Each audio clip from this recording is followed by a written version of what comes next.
ing. So, James, what are the dangers that the Bank of England see ahead? Well, merely that inflation is still very high. It's pretty close to 4%. Could creep slightly higher from here. Certainly, it's going to stay above 3.5% for the end of the year, into the end of the year. And that's uncomfortable territory for the Bank of England, particularly worried about food inflation, which has been picking up recently. And of course, after 2 or 3 years of very elevated inflation. The war on Britain's pensioners, Rachel Reeves' callous campaign against our elderly. Right. Before we dive into this absolute shambles of governance, if you're not already subscribed to UK Connors, what exactly are you waiting for? Hit that subscribe button because you're about to witness the kind of political analysis that Westminster desperately hopes you won't hear. Trust me, you'll want to be notified when we expose the next scandal brewing in the corridors of power. Now then, let's talk about Rachel Reeves and her government's utterly shameful war against Britain's pensioners. Because that's precisely what this is, a calculated, systematic assault on the most vulnerable members of our society, dressed up in the language of fiscal responsibility. The sheer audacity of it would be impressive if it weren't so morally bankrupt. Here we have a chancellor who stands before the nation, proclaiming herself a champion of the working class, a defender of social justice, a proud member of the Labour Party that supposedly represents the downtrodden. Yet what does she actually do? She systematically targets the very people who built this country, who paid their taxes for decades, who deserve nothing more than dignity in their twilight years. It's not just hypocritical, it's genuinely cruel. Let's examine the evidence, shall we? Last year, Reeves decided to abolish the winter fuel allowance for pensioners, a decision so unpopular it sparked genuine outrage across the nation. The public backlash was so severe that she was forced into a humiliating partial retreat, restoring some of the benefit whilst pretending this was always a plan. But here's the thing about bullies. They never learn from their mistakes. They simply recalibrate their attacks. And now, with a November budget looming like a storm cloud over Britain's elderly, Reeves is preparing to strike again. This time, she's targeting up to 500,000 pensioners over the next 4 years, systematically stripping them of their winter fuel allowance through the most cynical sleight of hand imaginable. She's announced that only pensioners with taxable incomes below £35,000 will qualify for the allowance. Sounds reasonable on the surface, doesn't it? But here's where it gets truly diabolical. As state pensions naturally rise with inflation, which is currently sitting at 3.8%, with food inflation even higher, more and more pensioners will find themselves pushed above this arbitrary threshold.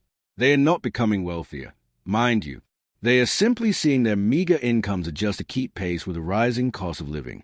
But in Reeves' twisted arithmetic, this makes them fair game for her fiscal executioner's acts.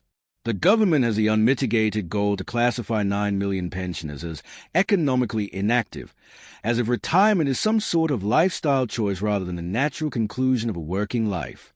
These aren't layabouts choosing benefits over employment. These are people who've already done their service to society, who've already paid their dues, who've earned the right to live their remaining years with basic dignity and comfort. Meanwhile, and this is where the hypocrisy becomes so thick you could cut it with a knife, we're spending £6 million every single day housing illegal migrants in hotels. £6 million daily. We're providing taxi rides costing up to £600 for migrants to visit doctors for minor ailments like knee pain. We're hemorrhaging money on what can only be described as an utterly dysfunctional immigration system, while simultaneously denying our own elderly the basic necessities for survival.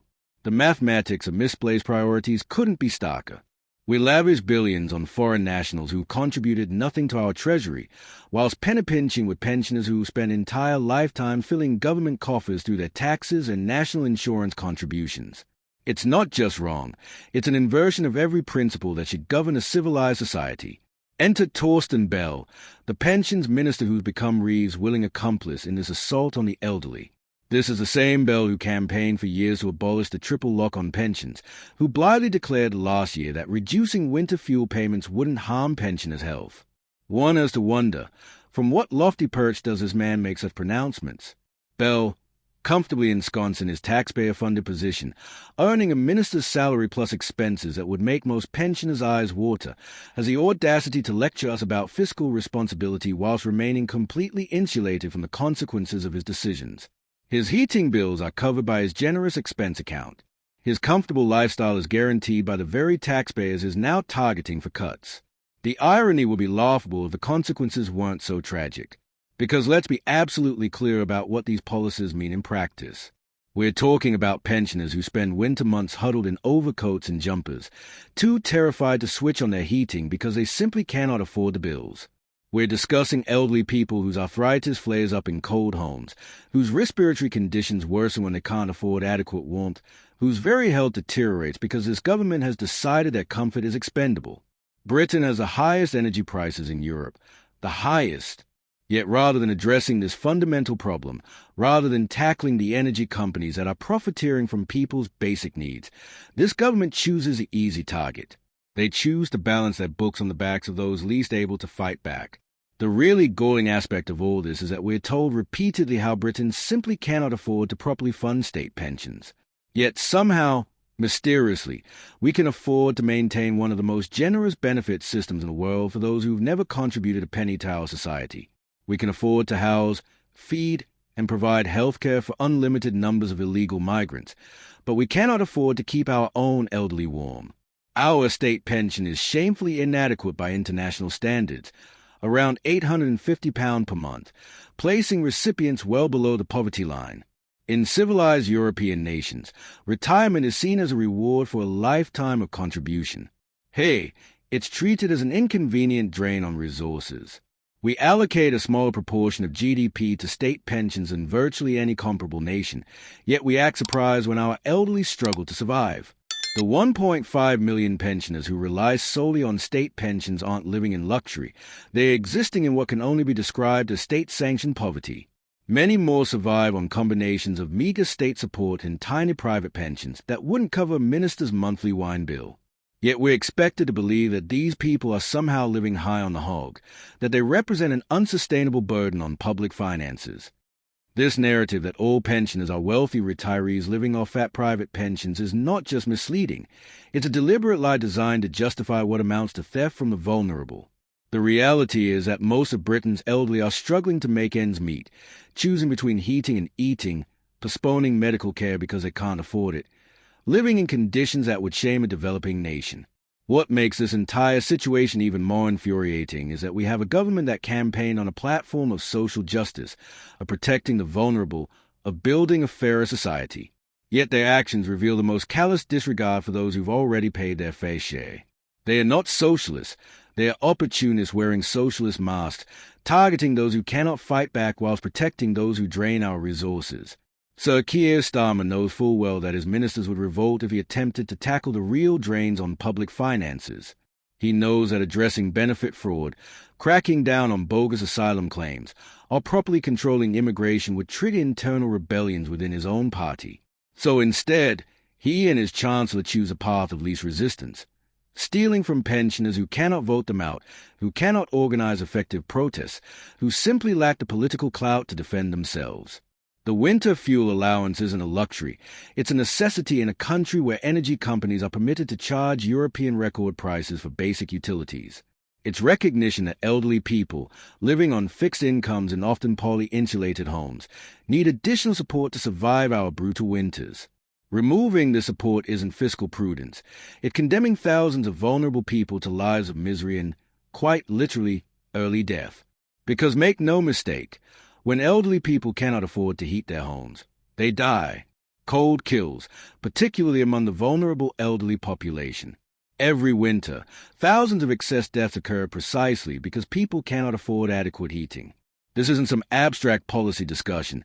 These are real lives that will be lost because Rachel Reeves and Torsten Bello decided that balancing their books matters more than keeping pensioners alive. The fundamental dishonesty at the heart of this government approach is breathtaking. They speak endlessly about the need to support society's most vulnerable, yet they systematically target the very people who fit that description. They lecture us about social responsibility whilst demonstrating the most profound irresponsibility toward those who built modern Britain through decades of hard work and sacrifice. This isn't governance. It's systematic abuse of the powerless by those drunk on their own power. It's the behavior of bullies who've identified the easiest targets and decided to make examples of them. It's the conduct of a government that has abandoned any pretense of moral leadership in favor of crude political calculation. In Starmer's Britain, Being a pensioner means being treated as a second-class citizen, as an inconvenient burden to be managed rather than a valued member of society to be cherished. It means watching your hard-earned retirement eaten away by inflation whilst being lectured about the need for fiscal responsibility by politicians whose own comfort is guaranteed by the very taxes you spent decades paying. This is the true face of modern labor, not the party of working people, not the champions of social justice, but a collection of self-serving politicians who will rob a defenseless to fund their pet projects and maintain their own comfortable lifestyles. They've revealed themselves as frauds, as hypocrites, as politicians who will say anything to gain power and then do the exact opposite once they have it. The question every viewer should be asking is simple. If this government will so callously target pensioners, people who've already contributed their fair share, what makes anyone think they won't come for you next when they need more money for their next grand scheme? Today it's the winter fuel allowance. Tomorrow it could be your child benefit, your working tax credits, your pension contributions. Power corrupts, and this government has shown exactly how corrupt it's willing to become. So there you have it.